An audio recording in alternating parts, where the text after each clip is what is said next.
Assalamualaikum warahmatullahi wabarakatuh. Pada video kali ini, saya akan melanjutkan kisah tentang Rasulullah wafat. Kemudian beliau bersandar kepada keduanya dan keluar rumah menuju masjid lalu solat bersama-sama dengan mereka 2 rakaat. Selesai solat beliau berpaling ke belakang dan bersabda, "Wahai kaum muslimin, kamu semua dalam pemeliharaan dan pertolongan Allah. Oleh sebab itu, bertakwalah kepada Allah serta mendaatinya.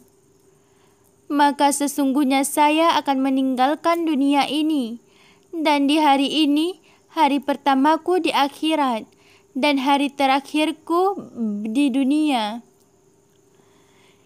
Lalu Rasulullah sallallahu alaihi wasallam berdiri dan pulang ke rumahnya. Kemudian Allah Ta'ala memberi perintah kepada malaikat kematian, "Turunlah engkau kepada kekasihku dengan sebaik-baiknya bentuk, dan lakukanlah dengan halus dalam mencabut rohnya. Kalau dia mengizinkan kamu masuk, masuklah.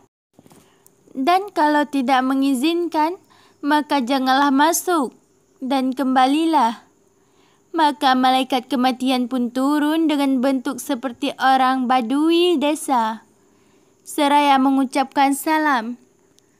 Maka Rasulullah sallallahu alaihi wasallam mendengarkan suara malaikat kematian itu dan bersabda, "Wahai Fatimah, siapa yang berada di pintu?"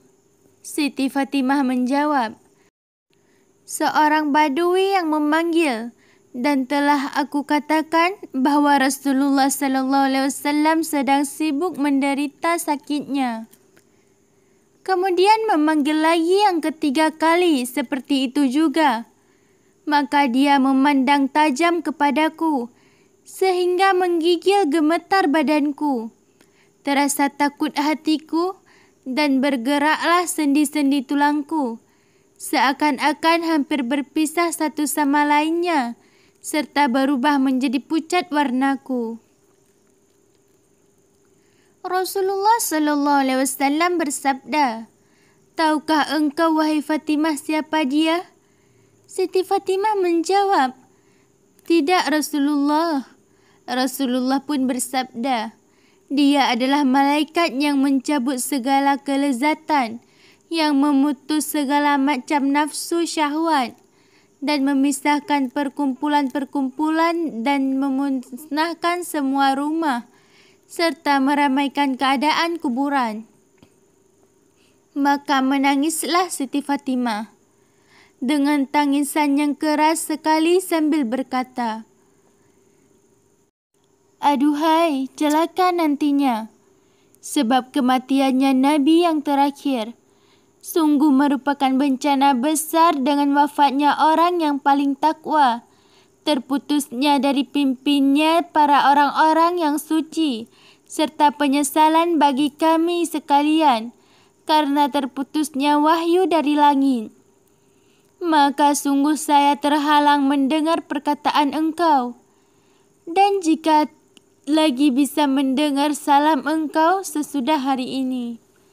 Kata Rasulullah, "Jangan engkau menangis Fatimah, karena sesungguhnya engkaulah dari antara keluargaku yang pertama berjumpa dengan aku." Selanjutnya Rasulullah sallallahu alaihi wasallam bersabda, "Masuklah engkau malaikat kematian." Maka malaikat kematian pun masuk sambil mengucapkan salam. "Engkau datang untuk berkunjung atau untuk mencabut nyawaku?" Kata malaikat kematian, "Saya datang untuk berkunjung dan untuk mencabut nyawa.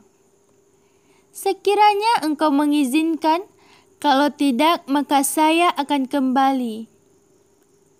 Kemudian Rasulullah berkata, "Wahai malaikat kematian, di mana Jibril engkau tinggalkan?"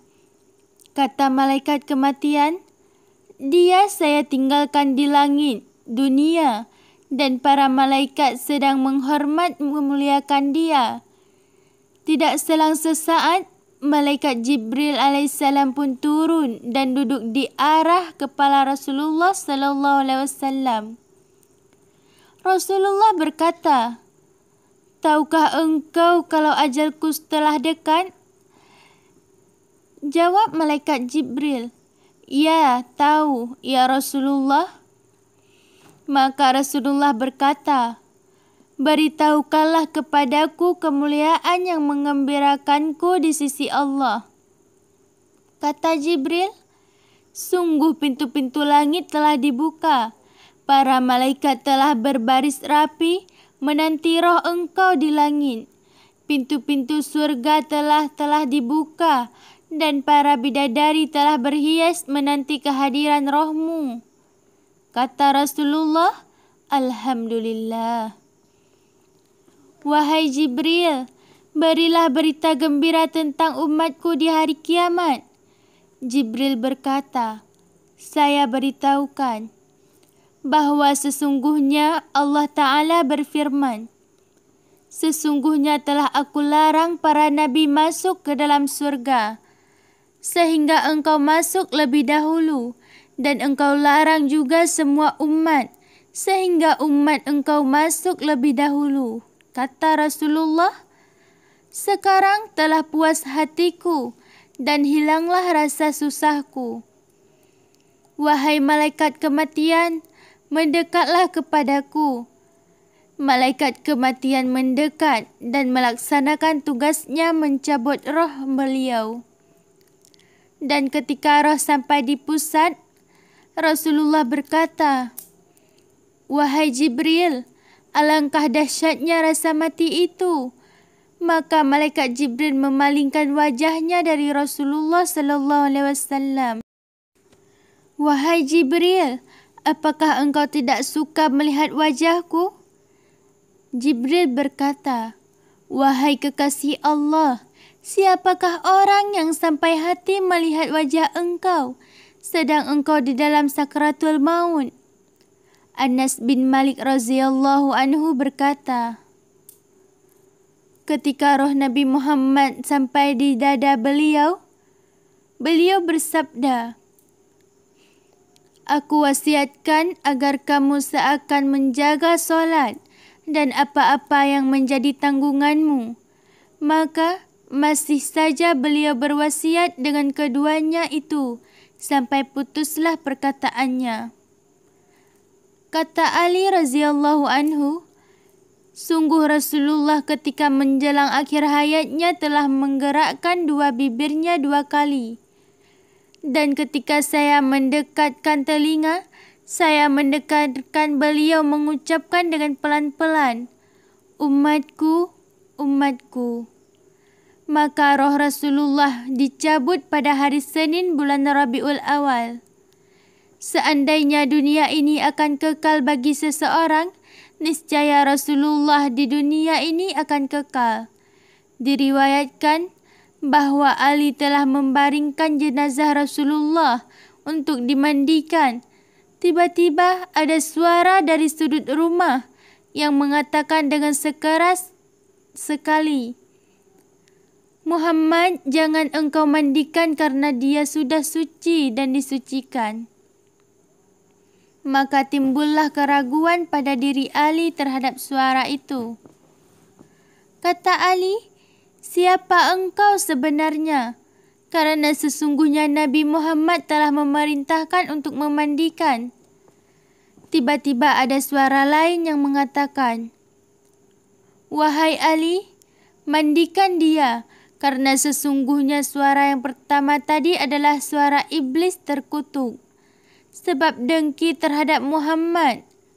Maka dia bermaksud agar beliau dimasukkan ke dalam kubur tanpa dimandikan." Kata Ali,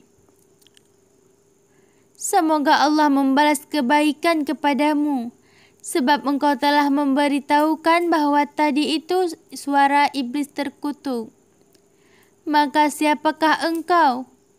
Suara itu menjawab, "Saya adalah Nabi Khidir." menghadiri jenazah Nabi Muhammad sallallahu alaihi wasallam. Selanjutnya, Ali radhiyallahu anhu memandikan jasad Nabi Muhammad sallallahu alaihi wasallam. Assalamualaikum.